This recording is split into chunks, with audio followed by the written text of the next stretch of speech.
Subscribe करें podium classes को और प्रेस करें इस बेल आइकन को ताकि सभी एजुकेशनल वीडियोस का अपडेट आपको टाइम से मिल सके। धन्यवाद।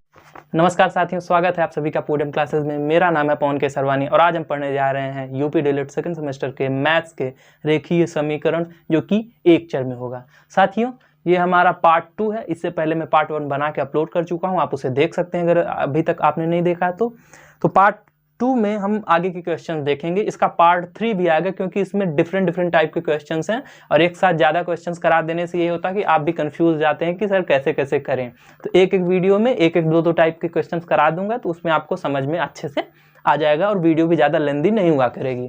साथियों, आपसे अनुरोध है कि अगर आपने अभी तक वीडियो को लाइक शेयर नहीं किया तो प्लीज़ वीडियो को लाइक शेयर कर दीजिए और चैनल को सब्सक्राइब नहीं किया है तो चैनल को सब्सक्राइब कर दीजिए। क्लास में मज़ा आएगा, अंत तक बने रहिए साथ में। चलिए इसी के साथ शुरू करते हैं आज का अपना पहला क्वेश्चन। तो हमने बताया था कि रेखीय समीकरण क्या होता है। रेखीय समीकरण वह समीकरण जिसमें चर राशि की अधिकतम घात या फिर चर राशि की घात एक होती है, रेखीय समीकरण कहलाता है। ठीक है, समीकरण क्या होता है? जब दो व्यंजक आपस में समता यानी कि बराबर के चिन्ह के साथ आपस में जुड़े रहते हैं तो उसे समीकरण कहते हैं। और समीकरण होते हैं, देखिए समीकरण होते हैं 4 प्रकार के। पहला होता है रेखीय समीकरण, दूसरा होता है द्विघात समीकरण, तीसरा होता है त्रिघात समीकरण और चौथा होता है बहुघात समीकरण। ठीक है, ये होता है। तो चलिए, तो उसमें से आज हमको पढ़ना है रेखीय समीकरण। तो आज का हमारा पहला क्वेश्चन है, आपके स्क्रीन पे आ गया होगा, देख लीजिए। क्वेश्चन कह रहा है पहला नंबर कि किसी संख्या में 8 जोड़ने पर 22 प्राप्त होता है। किसी संख्या में 8 जोड़ने पर 22 प्राप्त होता है तो वह संख्या बताइए। दिया है किसी संख्या में 8 जोड़ने पर 22 प्राप्त होता है तो वह संख्या बताइए। तो ठीक है भैया, हम मान लेते हैं, यहाँ पे लिखते हैं सॉल्यूशन। मानते हैं कि माना वह संख्या x है। ठीक है, माना वह संख्या x है या फिर माना संख्या बराबर x, ये भी लिख सकते हैं, चाहे जैसे लिखिए आप। इसे या तो ऐसे लिखिए या तो ऐसे भी लिख सकते हैं कि माना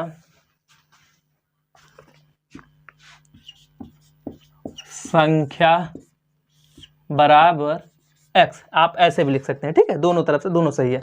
तो माना संख्या बराबर x और कह क्या रहा है कि किसी संख्या में x जोड़ने पर वह 22 प्राप्त होता है। किसी संख्या में x जोड़ देंगे तो 22 प्राप्त होता है। तो प्रश्नानुसार यहाँ पे लिखेंगे,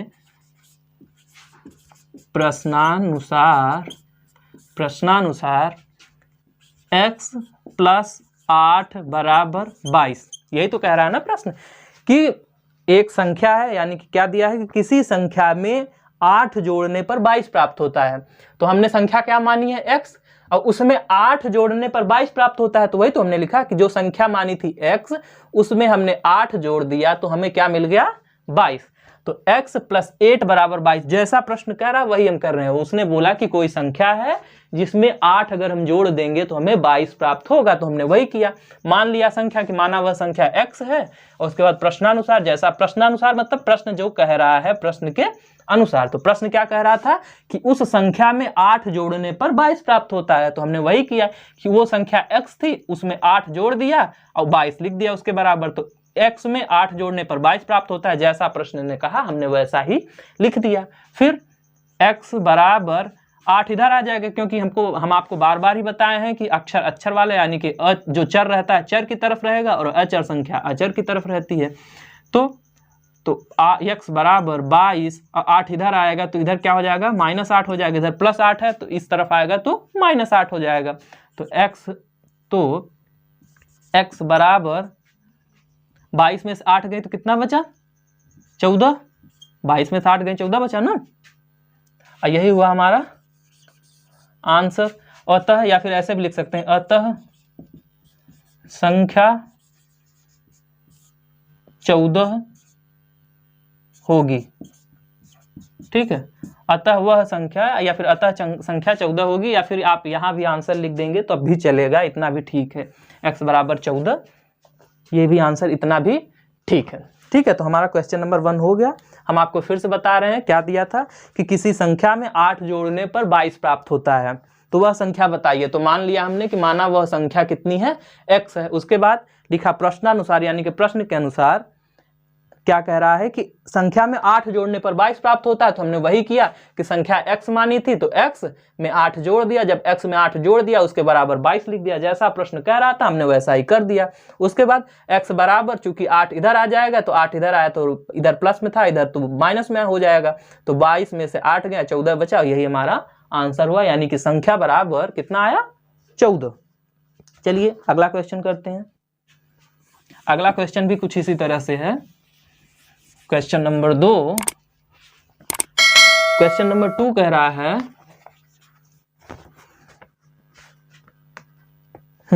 कि किसी संख्या से 19 घटाने पर 35 प्राप्त होता है, तो संख्या ज्ञात कीजिए। किसी संख्या, उसमें जोड़ने के लिए बोला था, इसमें घटाने के लिए बोला था कि किसी संख्या से 19 घटाने पर 35 प्राप्त होता है, तो वह संख्या ज्ञात कीजिए। ठीक है भाई, तो माना वह संख्या बराबर, तो संख्या मान लेते हैं कि माना संख्या बराबर x, जब कुछ नहीं पता है तो संख्या सीधे से मान लेते हैं कि माना वह संख्या x है। ठीक है, माना संख्या बराबर x, और फिर उसके बाद लिखेंगे प्रश्नानुसार। प्रश्नानुसार प्रश्न क्या कह रहा है, देखिए पहले मान लेते हैं वो संख्या बराबर x, फिर उसके बाद लिखते हैं प्रश्नानुसार, यानी कि प्रश्न के अनुसार। प्रश्न क्या कह रहा है कि उस संख्या से x घटाने पर 35 प्राप्त होता है, यानी कि क्या, उस संख्या से 19 घटाने पर 35 प्राप्त होता है, तो संख्या क्या है, x है।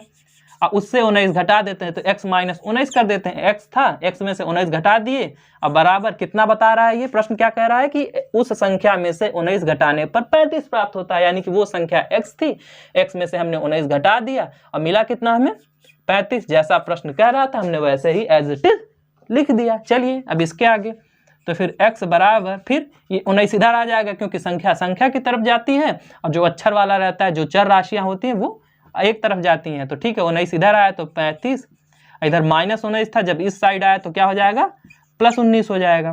तो x बराबर 35 में 19 जोड़ेंगे तो कितना आएगा, 5 9 14, 14 के 4 हासिल लगा, 1 3 1 4 1 5, तो 19 और 35 कितना होता है, 54।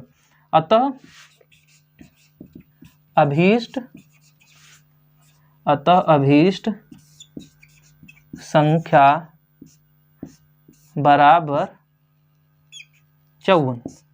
ठीक है, यही हुआ आंसर। अगर आप यहाँ भी आंसर लिख देंगे तब भी कोई दिक्कत नहीं है, इतना भी चलेगा, लेकिन अगर आप ये लिख देंगे थोड़ा सा तो और अच्छा हो जाएगा कि अतः अभीष्ट संख्या बराबर 54। यही हुआ हमारा आंसर। एक बार फिर से आपको समझा देते हैं कि क्वेश्चन दिया था कि किसी संख्या से 19 घटाने पर 35 प्राप्त होता है, तो वो संख्या ज्ञात कीजिए। तो हमने सबसे पहले क्या किया कि मान लिया कि माना वह संख्या क्या है, x है। उसके बाद हमने लिखा प्रश्नानुसार, यानी कि जो प्रश्न कह रहा है उसके अनुसार। प्रश्न क्या कह रहा था कि संख्या में से, यानी संख्या क्या है, x माना है हमने, तो x में से 19 घटाने पर हमें 35 प्राप्त होगा, तो हमने वही लिख दिया कि x, यानी कि जो संख्या थी, संख्या में से 19 घटा दिया और हमें मिला क्या, 35 मिला। हमने वैसे जैसा था वैसे लिख दिया। तो x बराबर 19 इधर आ गया तो 35, जो माइनस 19 था इधर आया प्लस 19 हो गया, तो 35 प्लस 19, तो x में x बराबर 35 19 कितना होता है, 54। यही हुआ हमारा आंसर। अगर इसके आगे ये एक लाइन ये भी लिख देते हैं कि अतः अभीष्ट संख्या बराबर 54, तो ये भी अच्छी बात है, और अच्छी बात हो जाएगी, वरना यहाँ तक भी काम चल जाएगा। चलिए आगे देखते हैं क्वेश्चन नंबर 3। फिर से आपसे गुजारिश है कि अगर आपने अभी तक वीडियो को लाइक शेयर नहीं किया तो प्लीज़ वीडियो को लाइक शेयर कर दीजिए। चैनल को सब्सक्राइब नहीं किए हैं तो चैनल को सब्सक्राइब कर दीजिए। आते हैं हम अपने क्वेश्चन नंबर 3 पे। कहना पड़ता है भाई। क्वेश्चन नंबर 3 देखिए, क्वेश्चन नंबर 3 दिया है कि 5 पुस्तकों का मूल्य 7 पुस्तकों के मूल्य से 72 रुपये कम है। क्या कह रहा है कि 5 पुस्तकों का मूल्य 7 पुस्तकों के मूल्य से 72 रुपये कम है, तो एक पुस्तक का मूल्य ज्ञात कीजिए। क्वेश्चन नंबर 3 कह रहा है कि जो 5 पुस्तकों का मूल्य है, यानी कि 5 पुस्तकों का मूल्य है वो 7 पुस्तकों के मूल्य से 72 रुपये कम है।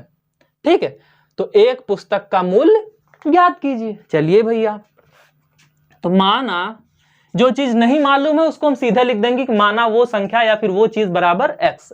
तो हमें क्या ज्ञात नहीं है, सब तो मालूम है लेकिन हमें ज्ञात क्या नहीं, एक पुस्तक का मूल्य। तो हम ऐसे लिखते हैं कि माना, ऐसे कॉमा, माना एक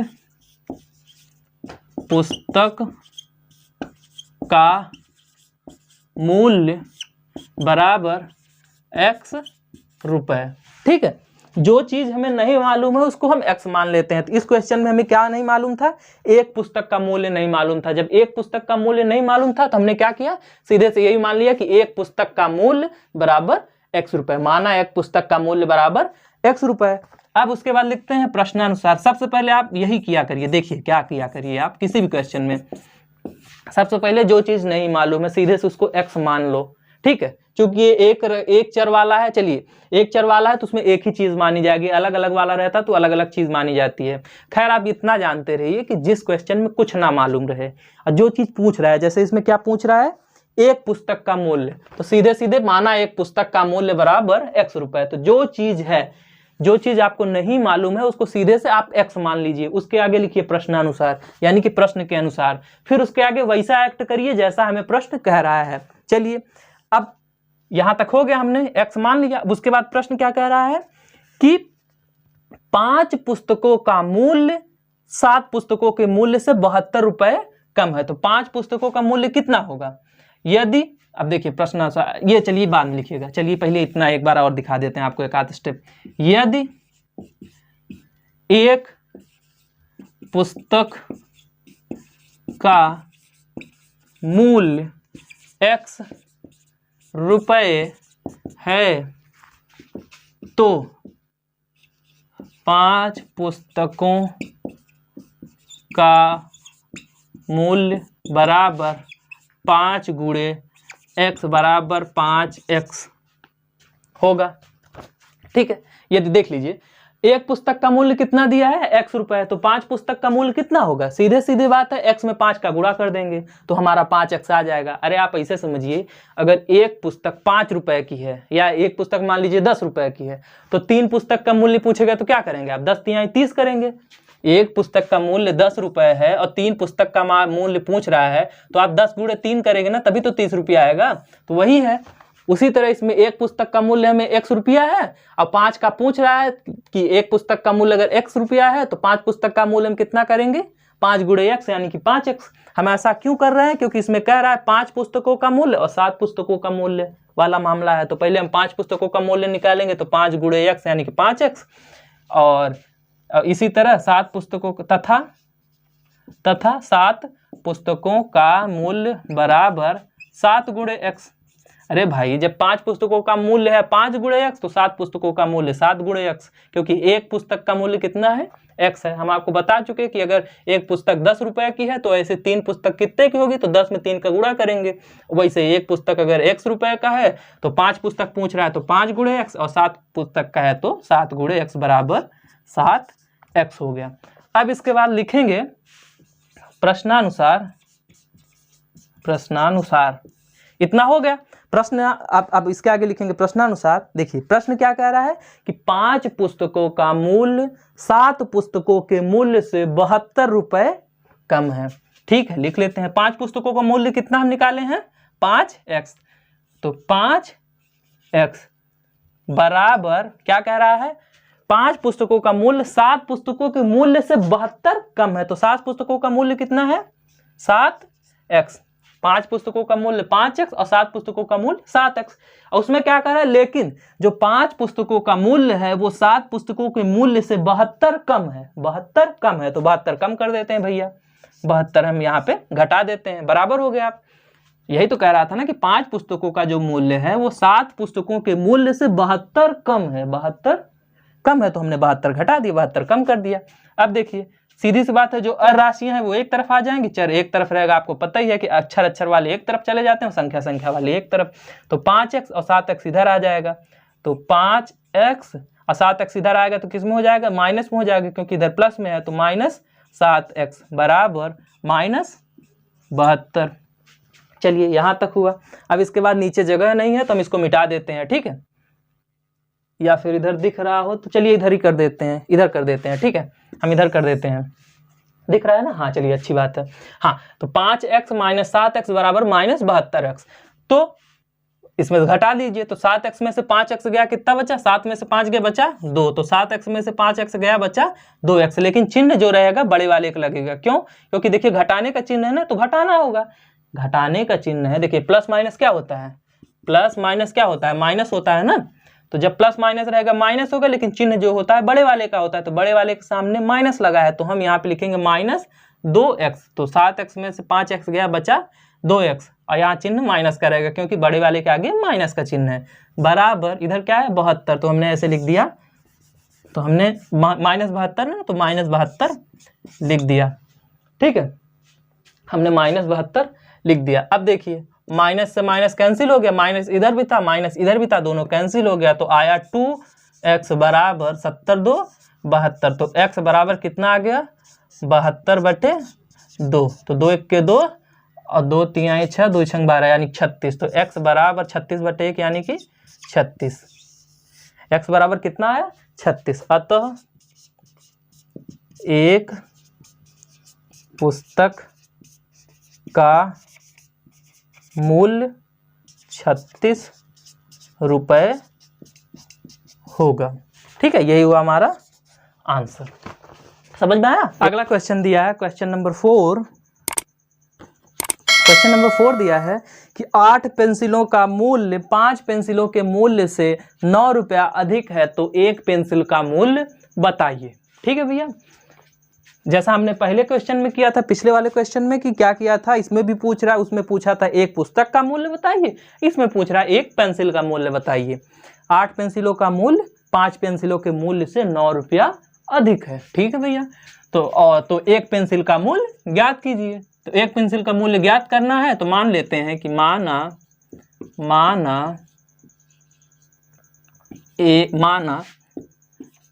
एक पेंसिल का मूल्य बराबर x रुपए। ठीक है, जो चीज नहीं मालूम है वो मान लेते हैं कि माना एक पेंसिल का मूल्य बराबर x रुपए, तब 8 पेंसिलों का मूल्य तब 8 पेंसिलों का मूल्य बराबर कितना होगा 8 गुणा x बराबर 8x। आपको बता चुका हूं कि अगर एक पेंसिल x रुपए की है तो 8 पेंसिल कितने की होगी 8x रुपए की होगी, उसी में गुणा हो जाएगा। ठीक है, तब 8 पेंसिलों का मूल्य बराबर 8 गुणा x यानी कि 8x, तथा और क्या कह रहा है 5 पेंसिलों का, तथा 5 पेंसिलों का मूल्य बराबर कितना हो जाएगा 5 गुणा x बराबर 5x। भैया एक पेंसिल का मूल्य हमने माना है x रुपया, तो 8 पेंसिल का मूल्य कितना होगा, x में 8 का गुणा कर देंगे तो 8x हो जाएगा। इसी तरह अगर 8x है 8 पेंसिलों का मूल्य, तो 5 पेंसिलों का मूल्य कितना होगा 5 गुणे x यानी कि 5x। ठीक है, इतना हो गया। अब इसके बाद हम लिखेंगे प्रश्नानुसार। अब तो आप कर चुके हैं ना ये वाला प्रश्न। प्रश्नानुसार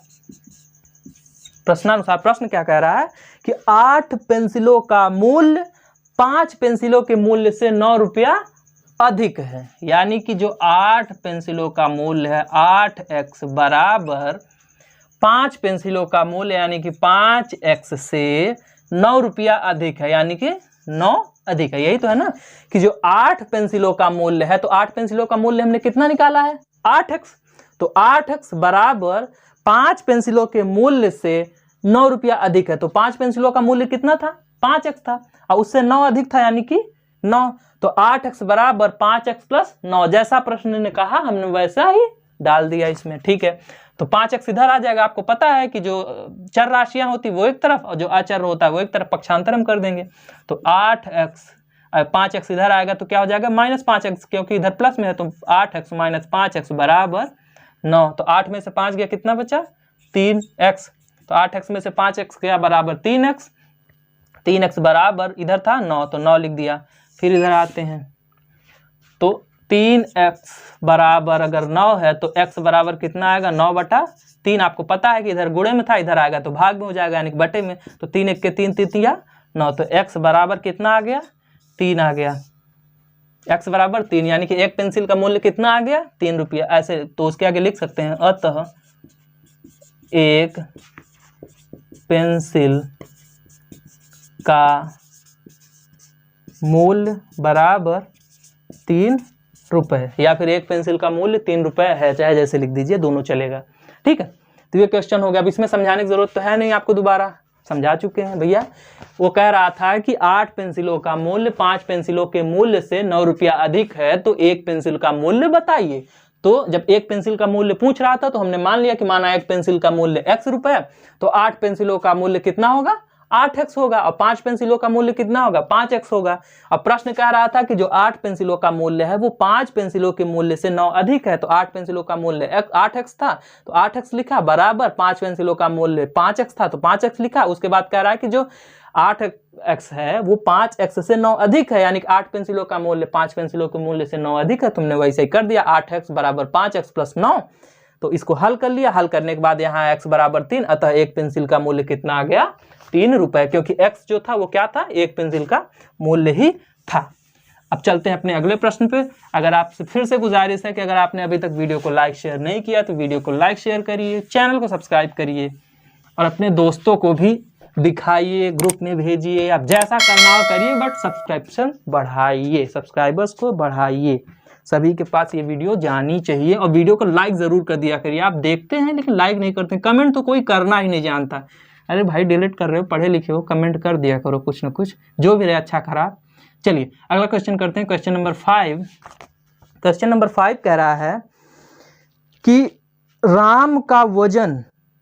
राम का वजन पहले से 5 किलोग्राम बढ़कर 20 किलोग्राम हो जाता है, तो उसका पहले वाला भार ज्ञात करिए। अरे भैया ये तो एकदम हलवा क्वेश्चन है। क्या कह रहा है कि राम का वजन पहले से 5 किलो बढ़ जाता है और हो कितना जाता है, 20 किलो। राम का वजन पहले से 5 किलो बढ़कर 20 किलो हो जाता है, तो उसका पहले वाला भार ज्ञात कीजिए। अच्छा भाई, ठीक है ठीक है ठीक है।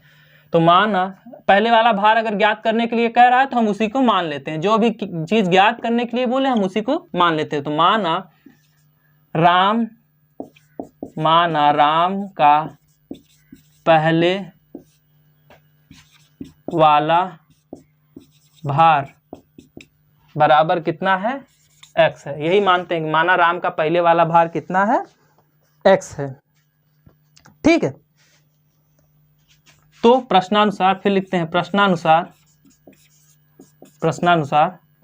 अरे माना राम का पहले वाला भार x है, तो प्रश्नानुसार क्या कह रहा है, प्रश्न क्या कह रहा है कि जो पहले वाला भार था यानी कि जो x था उसमें 5 किलोग्राम बढ़ गया है, यानी कि x में 5 बढ़ गया है, तो बन कितना गया, वो 20 किलोग्राम। वही तो कह रहा है ना कि जो राम का पहले वाला भार था, यही कह रहा है ना कि राम का वजन पहले से 5 किलो बढ़कर 20 किलो हो गया, तो राम का पहले वाला भार कितना हमने लिखा है, x लिखा है, तो x उसमें से 5 किलो बढ़ गया यानी कि x प्लस 5, अब बढ़कर हो कितना गया है, 20 किलोग्राम हो गया है, यानी कि x प्लस 5 बराबर 20। जैसा प्रश्न कह रहा है वैसे ही लिख देंगे, अपना दिमाग कुछ लगाना ही नहीं है। तो x प्लस 5 बराबर 20, तो x बराबर 20, 5 इधर आ जाएगा तो क्या हो जाएगा, -5 हो जाएगा, क्योंकि इधर धन में है तो इधर आएगा तो ऋण में हो जाएगा। तो x बराबर 20 में से 5 गया, कितना आया, 15। यही हमारा आंसर हुआ। अतः राम का पहले वाला या फिर पहले का भार बराबर कितना है, 15 किग्रा, 15 किग्रा या 15 केजी, जो भी आप कहना चाहे। ठीक है, या फिर अतः राम का पहले का भार 15 किलोग्राम था, ऐसा भी आप कर सकते हैं। आप कुछ भी लिख दीजिए भाई, वो तो आपका लैंग्वेज है, आप कुछ भी कैसे भी लिख दीजिए, आंसर आना चाहिए। आंसर आ गया 15। फिर से आपको एक बार समझा देते हैं कि कह रहा था कि राम का वजन पहले से 5 किलो बढ़कर 20 किलो हो जाता है, तो उसका भार ज्ञात कीजिए पहले वाला। तो ठीक है, तो माना राम का पहले वाला भार x था, तो प्रश्नानुसार लिखते हैं। कह रहा है प्रश्न कि पहले वाले भार में 5 किलो वृद्धि हो जाती है, तो उसका भार टोटल हो जाता है 20 किलो। तो हमने वही लिखा कि x प्लस 5, यानी कि पहले वाला भार में 5 जोड़ दिए तो उसका टोटल भार 20 किलो हो गया। तो x बराबर 20 में से 5 इधर आ जाएगा, तो 20 में से 5 चला जाएगा, तो x बराबर 15 है। अतः राम का पहले का भार कितना हुआ, 15 किलो। यह हो गया हमारा आंसर। अब आते हैं अपने लास्ट क्वेश्चन पे। देखिए साथियों, मजा आएगा, आप बस रुके रहिए, देखते रहिए, आप छोड़ के मत जाइए। ठीक है, और हमारा तो मैथ्स का ये 9वां चैप्टर चल रहा है, आधे से ज़्यादा मैथ तो ख़त्म हो चुकी है। ठीक है, इस पे एक पार्ट कल भी बनाना पड़ेगा, क्योंकि अगर एक साथ सारे टाइप के क्वेश्चन समझा दूंगा फिर तो उड़ जाएगा दिमाग से आपके, इसलिए मैं भी एक साथ तो सब नहीं समझाऊंगा, अलग अलग पार्ट में, जिससे आपको बोरिंग भी ना लगे और एक दिन में एक कॉन्सेप्ट समझेंगे तो ज़्यादा अच्छा रहेगा। ठीक है, चलिए अगला क्वेश्चन है कि रामपुर गांव के प्रत्येक परिवार में 2 बच्चे हैं। एक गांव है रामपुर, उसके प्रत्येक परिवार में 2 बच्चे हैं। ठीक है, और गांव में कुल कितने बच्चे हैं? टोटल 72 बच्चे हैं। तो कुल परिवारों की संख्या बताइए। क्वेश्चन कह रहा है कि रामपुर गांव के प्रत्येक परिवार में 2 बच्चे हैं। एक रामपुर गांव है, उसमें जितने भी परिवार हैं हर परिवार में 2 बच्चे हैं, और टोटल रामपुर में अगर बच्चों की संख्या जोड़ ली जाए तो वो कितनी है? 72 है। यानी कि टोटल रामपुर में 72 बच्चे हैं और हर परिवार के पास 2-2 बच्चे हैं। तो बताइए कितने परिवार हैं? एकदम से आसान है। माना कुल परिवारों की संख्या बराबर कितना है? x। जो कुछ नहीं मालूम है उसको x मान लेते हैं। तो माना कुल परिवारों की संख्या कितनी है? x है। अब उसके बाद लिखते हैं प्रश्नानुसार प्रश्न क्या कह रहा है कि टोटल कितने बच्चे हैं? 72 बच्चे हैं, और परिवारों की संख्या कितनी है? x है, और हर परिवार में कितने बच्चे हैं? 2 बच्चे हैं। तो देखिए परिवारों की संख्या x है और हर परिवार में बच्चे हैं 2, तो अगर दोनों का गुणा कर देंगे तो आएगा 72। अरे आप सीधे समझ लीजिए, मान लीजिए आपको एक सरल में दिखाते हैं कि 5 परिवार हैं। ठीक है, अगर कोई कह रहा है कि 5 परिवार हैं और हर परिवार में 2 बच्चे हैं, तो टोटल बच्चों की संख्या बताइए। तो आप ऐसे तो करेंगे, एक सेकंड। हाँ, अगर कोई कहे कि एक गांव में 5 परिवार हैं, अब हर परिवार में 2 बच्चे हैं, तो टोटल बच्चों की संख्या बताइए। तो आप क्या करेंगे? 5 दूना 10, यानी कि टोटल बच्चे 10 हुए। यही तो होगा ना, अगर 5 परिवार हैं और हर परिवार में 2 बच्चे हैं तो 5 दूना 10, टोटल बच्चे 10 हुए। और वही तो कह रहा है कि कुल परिवारों की संख्या कितनी है? x है, और एक परिवार में बच्चे कितने हैं? 2 हैं। तो अगर टोटल बच्चों की संख्या निकालनी है तो क्या करेंगे? परिवार गुणे बच्चे, तो यानी कि परिवारों की संख्या है x, और गुणा बच्चों की संख्या कितनी है एक परिवार में? 2। तो x गुणा 2 बराबर कितना? टोटल बच्चे कितने हुए? 72। तो x गुणा 2 बराबर 72। तो 2 बराबर तो जब x गुणा 2 बराबर 72, यानी कि 2x बराबर 72, अरे x में 2 का गुणा होता 2x हुआ, तो x बराबर कितना हो जाएगा? 72 बटा 2, बटे में आ जाएगा, इधर गुणे में, इधर आएगा बटे में हो जाएगा। तो 2 1 का 2, 2 3 6, 2 6 12, 36 आया। तो x बराबर कितना आ गया? x बराबर कितना आया? 36 आया। अतः गांव में कुल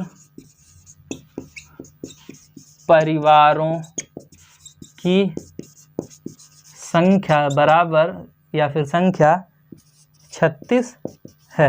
यही हमारा आंसर आ गया। ठीक है, तो ये हुआ हमारा क्वेश्चन आज का कंप्लीट। आज का वीडियो हमारा कंप्लीट हुआ। एक बार फिर से आपको समझा देते हैं। कह रहा है कि एक गांव है रामपुर, वहां पे हर परिवार में 2 बच्चे हैं और टोटल रामपुर में बच्चों की संख्या है 72, तो परिवारों की संख्या बताइए। तो हमने मान लिया कि माना परिवारों की संख्या x है, चूंकि एक परिवार में 2 बच्चे थे और टोटल 72 बच्चे हैं, तो यानी कि x यानी कि परिवारों की संख्या गुणे बच्चे बराबर टोटल बच्चे। तो x गुणा 2 बराबर 72 हुआ, तो 2x बराबर 72, तो x बराबर कितना है? 72 बटे 2 आया। और फिर उसके बाद जब 72 बटे 2 को हल किया हमने तो कितना आ गया? 36 आ गया। अतः गांव में कुल परिवारों की संख्या कितनी है? 36। तो आज के क्वेश्चंस यहीं तक, फिर मिलेंगे अगली वीडियो में। तब तक के लिए नमस्कार। और आपसे एक गुजारिश करते जा रहा हूं कि अगर अभी तक आपने वीडियो को लाइक शेयर नहीं किया है तो वीडियो को लाइक शेयर करिए, चैनल को सब्सक्राइब करिए और अपने दोस्तों को भी बताइए। फिर मिलेंगे नेक्स्ट वीडियो में इसी के पार्ट 3 के साथ। तब तक के लिए अलविदा, जय हिंद, टाटा, बाय बाय।